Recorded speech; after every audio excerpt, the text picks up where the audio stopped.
Good afternoon, morning, evening, wherever you may be, whenever you may be. I'm going to look today in episode 9 at chapters 22 and 23. Don't be put off by the AO4 links title here. Yes, there is a part of this that is a bit more extensive, perhaps half and half, rendering links between Handmaid's Tale and Frankenstein. If that's not relevant to you, I'll let you know when to go. But for the time being, sit tight while we do some close analysis of chapters 22 and 23 first. As ever, please like, please subscribe, hit the notification bell. So, for the sake of expediting the speed of covering this in a complex novel that is full of analeptic shifts, we can't afford to go into huge detail about every last thing. We looked in the last session at chapters 18 and 19, 18 being section 7, one of the night sections, and 19 being the first chapter of the birthday section. So I'm accelerating things a little here and skipping forward to the end of chapter 22. Not so much an analeptic shift or flashback as whilst the handmaids are preparing to visit Janine, who is going to give birth as now off Warren, we get some news. The story passed among us that night, in the semi-darkness, under our breath, from bed to bed. Moira was out there somewhere. She was at large. We infer she's escaped. Or dead. What would she do? The thought of what she would do expanded till it filled the room.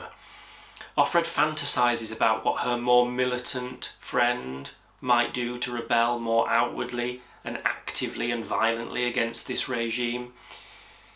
The thought of what she would do expanded until it filled the room. Perhaps they get carried away with the idea. At any moment there might be a shattering explosion. The glass of the windows would fall inward. The doors would swing open. Moira had power now. She'd been set loose. She'd set herself loose. Notice the way that she draws distinctions and corrects herself. She was now a loose woman. That play on words there is the idea of loose woman being a euphemism in our society for somebody promiscuous, doing what you want sexually. Here it means something very, very different against an oppressive regime that has incarcerated women. On the other hand, to the tone of that excitement in that paragraph, I think we found this frightening. Moira was like an elevator with open sides. She made us dizzy with the concept of the danger of it. Already we were losing the taste for freedom. Already we were finding these walls secure. Browbeaten, indoctrinated, what's the best thing to do? What's the easiest thing to do that seems like self-preservation when you need to muster the energy to resist? In the upper reaches of the atmosphere you'd come apart, you'd vaporise, there would be no pressure holding you together, this extended metaphor of her, Moira, being an elevator rising upwards, expanding outwards to no sides, at once conveys endless possibility, but for these handmaids who haven't done so, fear of falling, fear of death. Nevertheless, Moira was our fantasy. We hugged her to us. She was with us in secret, a giggle. She was lava beneath the crust of daily life. In the light of Moira, the aunts were less fearsome and more absurd. Their power had a flaw to it. They could be shanghaied in toilets. She has lured one of the aunts into the toilet and knocked her out and tied her up in order to escape. The audacity was what we liked, the attitude, the sassiness. We expected her to be dragged in at any minute. She had been before. We could not imagine what they might do to her this time. It would be very bad, whatever it was. But nothing happened. Moira didn't reappear. She hasn't yet. So I want to leave you in this section of this end of this chapter with the idea of why it is that Offred might want to create a heroic ending for Moira. I'm asking that question now, and I'll be coming back to it. She develops a habit of dwelling on the idea of Moira at the very end of a chapter. She is going, in the next section, Jezebel's, to be required by the commander to disguise herself as a wife initially and sneak out of the house and go to Jezebel's. Jezebel's in Gilead is a brothel. It is run like it would have been in the corruption of the time before. It presents the kind of promiscuous sexual attitudes that Gilead is supposed to preach against, and yet its leaders are in a den of iniquity of it. At the end of chapter 36, we're currently at the end of chapter 22, she is going along with this. She's disguised herself in Serena's coat, she's gone with him, she's had to, what other choice does she have? And then her clothing underneath the coat is a disguise like a hooker, a prostitute, a sex worker. And she says at the end of chapter 36, in one line isolated, "Idiot," says Moira. She's chastising herself for what her feminist friend would think of getting into this position. We then find out that Moira has been recaptured, but since she's not considered pious enough or indoctrinated enough to serve as a handmaid, she has been forced into prostitution at Jezebel's. It's that or the colonies, dying of radiation poisoning. She is dwelt on by Moira again at the end of chapter 38, and at that point I want to return to this question of a fragmented mosaic narrative. We are never filled in on every detail or the outcomes. We're kept as peripheral to the workings of this society as Offred is. How does that work for us as a reader to create that concept and sense of oppression? And again, what is it emotionally, humanly about this desire to create again at the end of chapter 38, we're now in 22, moving forward to 38, the concept of Offred having Moira be a hero with a heroic ending.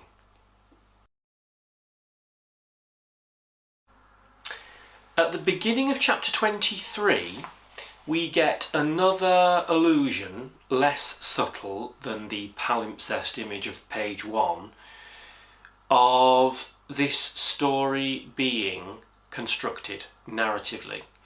And Offred explicitly says, this is a reconstruction. All of this is a reconstruction. It's a reconstruction now in my head as I lie flat on my single bed, rehearsing what I should or shouldn't have said, what I should or shouldn't have done, how I should have played it, if I ever get out of here. Let's stop there. I intend to get out of here. And then we go on to experience her commenting on the idea of this not being about control, or is it about control? Maybe it's about who can own whom. And the commander asks her to kiss him. And at that point, we don't get to know the outcome. We have another analeptic shift to her managing to get to sleep. The outcome of Janine's baby is that it's a good baby, a keeper, a girl. And then we get to a section where the clock is striking 9 and she is moving toward meeting the commander in his office. She makes her way secretly. My presence here is illegal. It's forbidden for us to be alone with the commanders. We are here for breeding purposes. We aren't concubines, geisha girls, courtesans. We're not for entertainment, are these cultural references. On the contrary, everything possible has been done to remove us from this category. There is supposed to be nothing entertaining about us. No room is to be permitted for the flowering of secret lusts. No special favours are to be wheedled by them or us. There are to be no toeholds for love. We are two-legged wombs. That's all. Sacred vessels. Ambulatory chalices. We get back to this repeated motif of the chalice of the elixir of life, the Holy Grail, searching for an elusive artifact that brings a blessing from God of life. So what does he want to do to see me at night, alone? If I'm caught, it's to Serena's tender mercies I'll be delivered. He isn't supposed to meddle in such household discipline. That's women's business. After that, reclassification. I could become an unwoman, much like 1984's Being Vaporized. But to refuse him could be worse. There's no doubt about who holds the real power. There must be something he wants from me. To want is to have a weakness. It's this weakness, whatever it is, that entices me. It's like a small crack in a wall, before now impenetrable. I think that's a deliberate double meaning, penetration, potentially. If I press my eye to it, this weakness of his, I may be able to see my way clear. I want to know what he wants. I raise my hand, knock on the door of this forbidden room where I've never been, where women do not go. Not even Serena Joy comes here, and the cleaning is done by guardians. What secrets, what male totems are kept in here? Totems, totem poles. I think there's another piece of vocabulary here that is a phallic penis image. I'm told to enter. I open the door and step in. What's on the other side is normal life. I should say, what's on the other side looks like normal life. A desk, a computalk, black leather chair, potted plant, pen holder, oriental rug, fireplace without fire in it, small sofa, brown plush, TV set, bookcases filled with books, books and books and books, right out in plain view. No locks, no boxes. No wonder we can't come in here. It's an oasis of the forbidden. I try not to stare. The commander is standing in front of the fireplace, back to it, one elbow on the carved wooden overmantel, the other in his pocket. Such a studied pose. Something of the country squire, some old come-on from a glossy men's mag. He's probably decided ahead of time that he'll be standing like that. When I knocked, he probably rushed over to the fireplace and propped himself up. He should have a black patch over one eye, a cravat with horseshoes on it. It's all very well for me to think these things, quick as staccato, a jittering of the brain, an inner jeering, but it's panic. The fact is, I'm terrified. I don't say anything. Close the door behind you, he says, pleasantly enough. I do it and turn back. Hello, he says. It's the old form of greeting. I haven't heard it for a long time. Years. Under the circumstance, it seems out of place, comical even, a flip backward in time, a stunt. I can think of nothing appropriate to say in return. I think I will cry. He must have noticed this because he looks at me puzzled, gives a little frown. I choose to interpret as concern, though it might be merely irritation.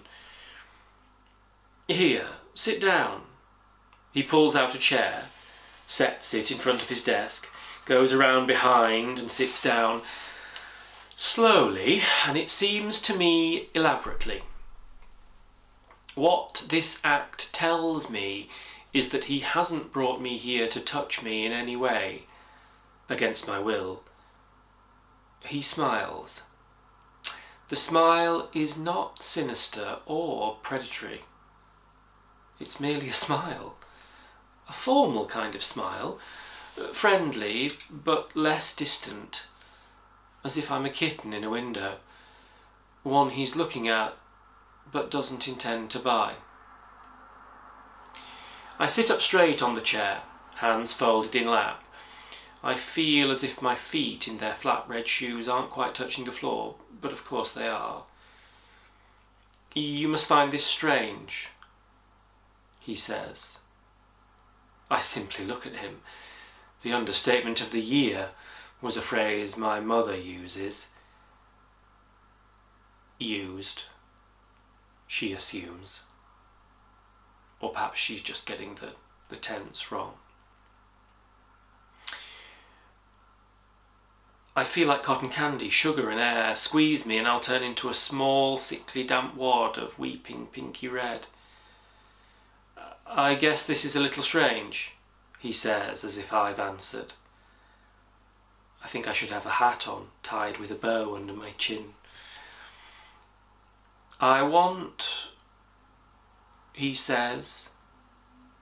I try not to lean forward. Yes? Yes?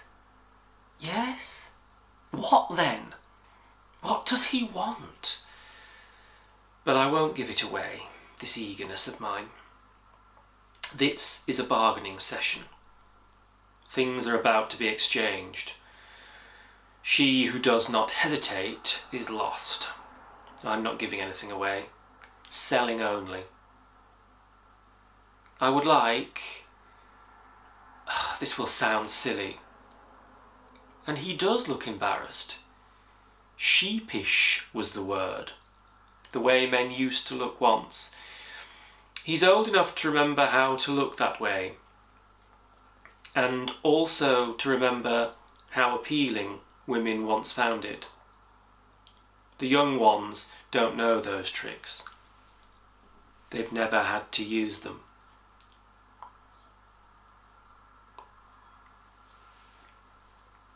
"I'd like you to play a game of Scrabble with me," he says. I hold myself absolutely rigid. I keep my face unmoving. So that's what's in the forbidden room. Scrabble? I want to laugh, shriek with laughter, fall off my chair. A bit like another section where she's frightened of laughing, she doesn't. A reaction inappropriate to the situation might see her packed off because of fear of mental illness. Scrabble is something so inconsequential, and yet at the same time it has massive implications because it's a use of language that has become forbidden. Language is a much wider theme, a tool of power to rebel, a tool of power to suppress.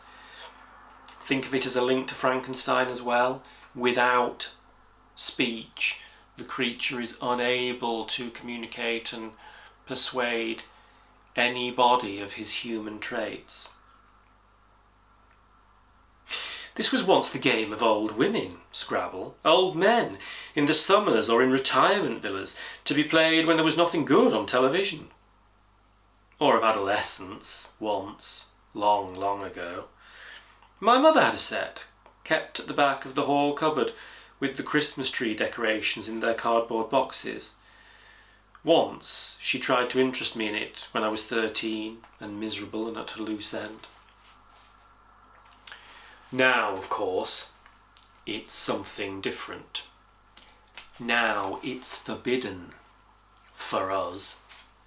Now it's dangerous, indecent, something he can't do with his wife. Desirable. He's compromised himself. It's as if he's offered me drugs. All right, I say, as if indifferent. I can, in fact, hardly speak. He doesn't say why he wants to play Scrabble with me. I don't ask him. He merely takes a box out from one of the drawers in his desk and opens it up. There are the plasticised wooden counters, I remember, the board divided into squares, little holders for setting the letters in. He dumps the counters out on the top of his desk and begins to turn them over. After a moment I join in. You know how to play? And so she goes on here to spell words that very loosely seem like they are trying to make a tenuous link to sexual connotations. I'm acutely aware that quite a lot of the extracts that I've chosen have had sexual connotations. You're going to think, what's that about? But that's one of the core themes here. Oppression, in a broader sense, also becoming sexual repression and suppression. We played 2 games. Larynx, I spell, the throat. Not immediately sexual, but tenuously we could make it sexual with an oral act. Tenuous, by the way, if you're not familiar with the word, if I were to criticise a student for saying that their deep analysis of symbolism was a bit tenuous, I'd say that that would mean that I wasn't particularly convinced, that they were trying a bit too hard and it was a bit too much of a stretch. But here, Atwood is giving Offred this tenuous attempt for sexual words deliberately. Valance, the material that on some old-fashioned beds is a bit like a lampshade or a skirt that goes around the bottom of the bed. Old-fashioned now, you might not be familiar, but again, it links to bed and loosely, vaguely has a sexual connotation. Quince is a fruit. The baby is fruit of the womb. Zygote, remember GCSE biology, part of cells, simply cellular, but here vaguely, tenuously, loosely commenting on fertility. I hold the glossy counters with their smooth sides, finger the letters. The feeling is voluptuous. This is freedom. An eye blink of it. Limp, I spell. Limp, flaccid, the opposite of an erection. Being sterile, being infertile, being impotent. Gorge, less sexual, but perhaps gorging oneself, something insatiable, gorging oneself on food luxuriously.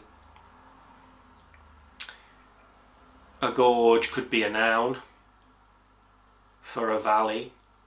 Could we, I mean I might be stretching here, but could we make that a vaginal image? To gorge oneself as a verb, to eat as much as one wants. Perhaps having this connotation of insatiable hunger, or the word insatiable is often associated with sexual activity as well.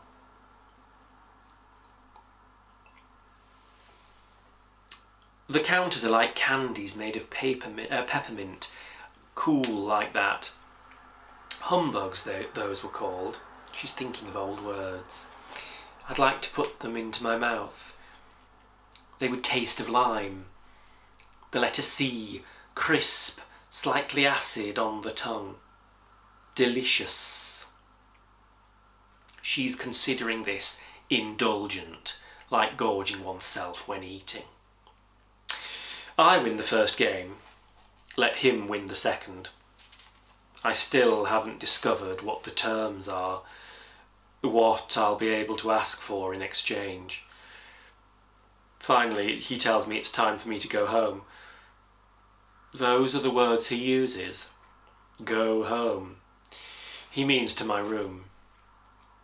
He asks me if I will be all right, as if the stairway is a dark street. I say yes. We open his study door, just a crack, listen for noises in the hall. This is like being on a date, like sneaking into the dorm after hours. Conspiracy, collusion. Much like Serena will invite her to collude, conspire with Nick. Thank you, he says, for the game. Then he says, I want you to kiss me. I think about how I could take the back of the toilet apart, the toilet in my own bathroom, on a bath night, quickly and quietly, so Cora outside on the chair would not hear me. I could get the sharp lever out and hide it in my sleeve, and smuggle it into the commander's study the next time. Because after a request like that, there's always a next time, whether you say yes or no. I think about how I could approach the commander, to kiss him, here, alone, take off his jacket, as if to allow an invite of something further, some approach to true love, and put my arms around him and slip the lever out from the sleeve and drive the sharp end into him suddenly between his ribs. I think of the blood coming out of him, hot as soup, sexual, over my hands. In fact, I don't think about anything of the kind. I put it in only afterwards. Maybe I should have thought about that at the time, but I didn't. As I said, this is a reconstruction. She rewrites her story. Have you ever had a bit of a row with somebody and only a few seconds or a few minutes later, as you've walked away and you've dwelt on it, you come up with the perfect comeback and you wish you'd said it in the moment because it would have hit the spot so well? That's the sort of thing that she's doing here with her desire for reconstruction. All right, I say. I go to him and place my lips, closed, against his. I smell the shaving lotion, the usual kind, the hint of mothballs, familiar enough to me, but he's like someone I've only just met.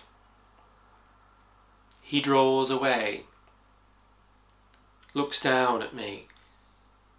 There's the smile again, the sheepish one. Such candour. Not like that, he says, as if you mean it. He was so sad. That is a reconstruction too. She doesn't want to be overly revealing about this, through a sense of shame, through a guilt of infidelity to her husband.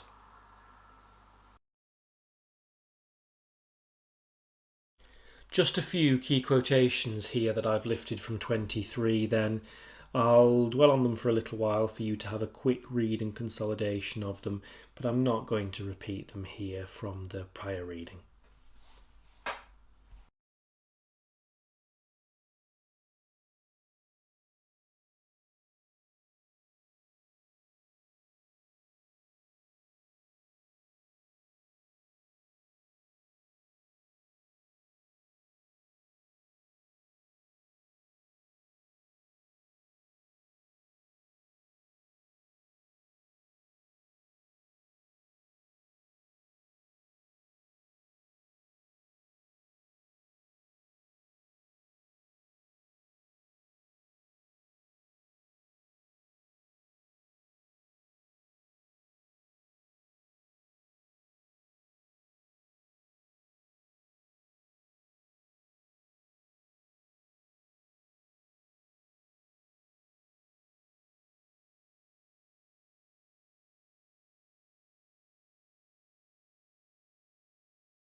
So whilst I would normally ask you to sit tight if we do a brief few connections with Handmaid's Tale and Frankenstein, it's probably not a great idea to keep doing it so briefly. The connections are probably the hardest thing to do, and it's got to be one of the driving forces of your comparative argument for a really good exam answer. So if you are watching this purely for handmaids and you're not following a course that requires you to compare, or to compare with Frankenstein in particular, unless that's the choice you're making, rather than sitting tight, you may want to do a bit of fast forwarding on this one over the next 4 slides or so until we rein it back into Handmaid's Tale.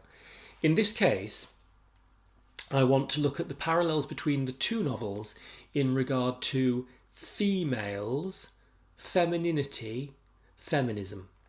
Firstly, Objective 4 links in regard to the character of Elizabeth in Frankenstein. She's singled out for her beauty.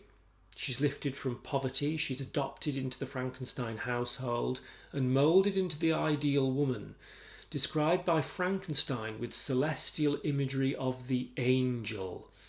She is an antithesis or opposite to the dynamic between Victor and the creature. They are doppelgangers who hate and abhor one another in the end. She is perhaps the doppelganger to Victor of somebody who helps and supports. An example of how to nurture that Victor fails to follow in regard to his creature come child. She is described by Victor Frankenstein as an innocent and helpless creature bestowed, like a gift or possession, on the Frankenstein family by heaven, whom to bring up to good and whose future lot was in their hands to direct to happiness or misery, according as they fulfilled their duties toward me. It suggests an impossible ideal, the passionate and almost reverential attachment with which all regarded her. It suggests a shallow, surface, visual, societal obsession with beauty, with aesthetic perfection. I wonder whether that perhaps has some links to Victor's hopes for the creature, the mention of muscularity, etc. Religious imagery purifies her as a Madonna-like figure. Saint, angel, celestial eyes, heavenly soul. Even her name means gift of God. She's objectified by Victor as a gift or possession. It's perhaps only in her impassioned defence of Justine that we see her potential. Ironically, the Godwinian attack that she launches on the court, which is later toned down in the 1831 edition, criticises social injustice and corruption within the court and church, and could be perhaps considered a subconscious attack on patriarchy, or perhaps Victor himself. Notably, though, the failure of her speech further demonstrates the impotence of the female voice, resulting in Justine's execution despite innocence. I'm not going to do my usual thing here of saying hit pause, but you are going to need for each of this and the next 3 slides, 4 collectively, to take pause and consider the questions at the bottom in regard to how you might build a comparative essay on both novels centering around this theme of femininity, females, feminism. How can you link Offred's and the other handmaid's experience to that of Elizabeth within Frankenstein? Justine, like Elizabeth, is another orphan and foundling. She is another destroyed by the system due to social status and gender. She's a victim of public indignation. Victor's role in the crime and his silence on it foreshadows the predicament of and with his own creature. She, Justine, stoically accepts her fate after falsely confessing through Catholic guilt to the murder of William, of which she's accused, when the creature is responsible and, by proxy, Victor himself is. The irony of her name, Justine, justice, is not the fate that she comes to. Linked to a character in The Handmaid's Tale. Arguably all of the women within Frankenstein have non-distinct identities. Victor's mother Caroline begins that cycle presenting this household-bound, maternal ideal of femininity. The plain work of domesticity begun there is continued by the adopted Elizabeth, and her letter in chapter 6 depicts acceptance of limited horizons, the virtues of a placid home. Self-effacing passive women chiefly are those epitomised in the novel, the only exception being, perhaps, Sapphi, whose mother encourages her to break away from the bondage of men and aspire to higher powers of intellect and independence of spirit. Remember that she is a Middle Eastern character. Is there a double of Sapphi in The Handmaid's Tale? And how does that character oppose the restrictions placed on her? Who is more militant?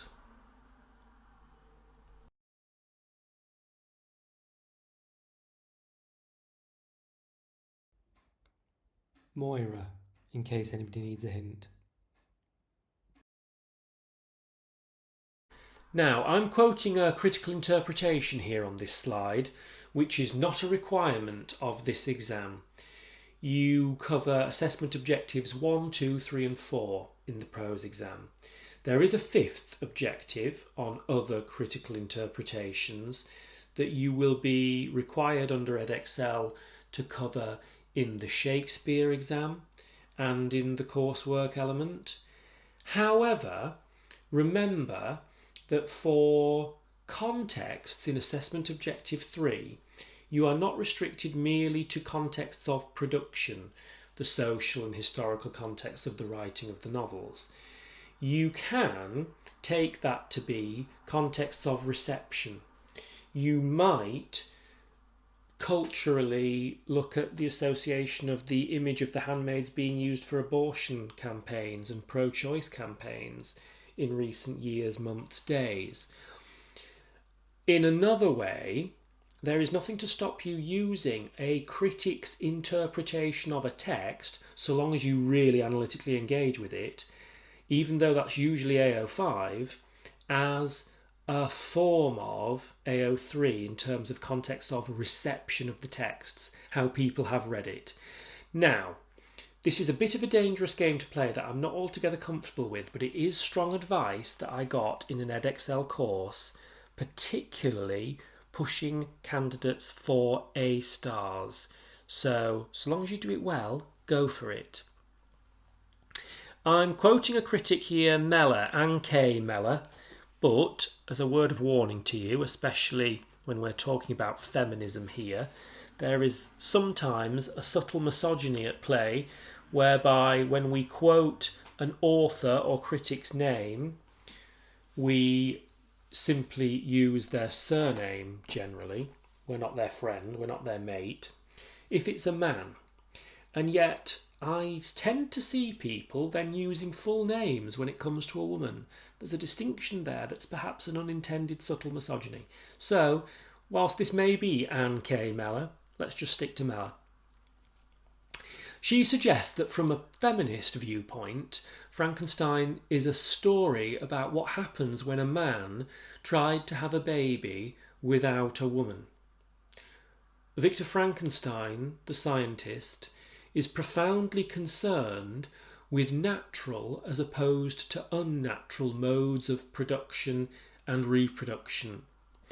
Frankenstein's failure as a parent in the novel has been read as an expression of the anxieties which accompany pregnancy, giving birth and maternity. How does The Handmaid's Tale link, compare and contrast with this concept? Welcome back if you're rejoining us after skipping through the Frankenstein material. In The Handmaid's Tale, the idea of feminism, first and second wave, let's be precise, lives on a knife edge. It could be seen as a feminist novel or a criticism of radical or militant feminism. During the 80s, debate raged, and continues to, about feminist attitudes to sexuality and pornography, whether erotica depicting women as sexual objects is demeaning. Is Moira's college underhaul party, for example, liberating? or immature? Is it a case of women sexually objectifying themselves through a misogynistic male gaze? Is pornography bad, though erotica can be good? If porn's mostly demeaning, isn't the protection of civil liberties, the freedom of somebody to indulge in pornography if they so wish, a greater good that requires toleration of the freedoms of something that others find distasteful? I think that's an important point in regard to oppression and totalitarian control. Just because something seems for the greater good initially, is it a slippery slope to too much control? Can pornography be feminist? I'm playing devil's advocate here. I'm sitting on the fence. Well, I'm not sitting on the fence, because my view of that would very much be that I think it distasteful and that it's no such thing, and that that's a misunderstanding of sexual relations as lust as opposed to intimate relationships. But that's just my view. We've got to be open to debating multiple perspectives within an argument and literary analysis. A sub-theme here that interested and alarmed Atwood at the time, in the 80s, was some feminist anti-porn campaigners allying themselves with religious anti-porn groups despite opposition on many other issues. Protection of women slipping into a neo-Victorian lack of freedom. I've talked previously about my discomfort when I was younger with reading this novel and feeling that it had a potentially anti-Christian vibe. I was raised in a Christian household. I think you can read it as anti-totalitarian control. And I think here the concept of the abortion debate comes in again, being pro-life or pro-choice. Is there a nuance between the two?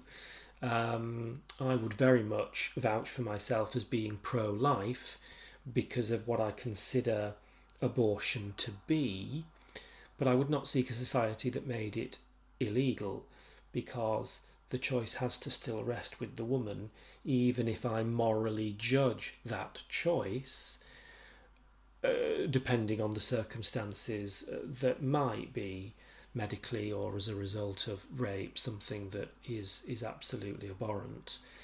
Where I might draw a moral caveat is that I would not seek for it to simply be a kind of emergency contraception after one has chosen to be sexually active. I would potentially associate that with promiscuous attitudes. Please don't light up my comments with lots of abusive remarks about that. I just want to give a nuanced point of view whereby we can take a grey position in the middle than an unhelpful dichotomy between choice or life. So I've given a little forewarning in the last slide about drawing a distinction between first and second wave feminism. I think we need to be careful, especially as A-level students, of just throwing around the term feminism in a quite vague and generic way, because it can be difficult to define. It originally referred to equal rights for women in the 19th century, relating to things like the right for women to vote, the suffragette movement, division of labour by gender. Can we draw the distinction that that is first wave feminism, and embed within our minds that there are stages of feminism? Second wave feminism of the 1960s concerned a shift to a more sexual liberation from male subordination through language and culture.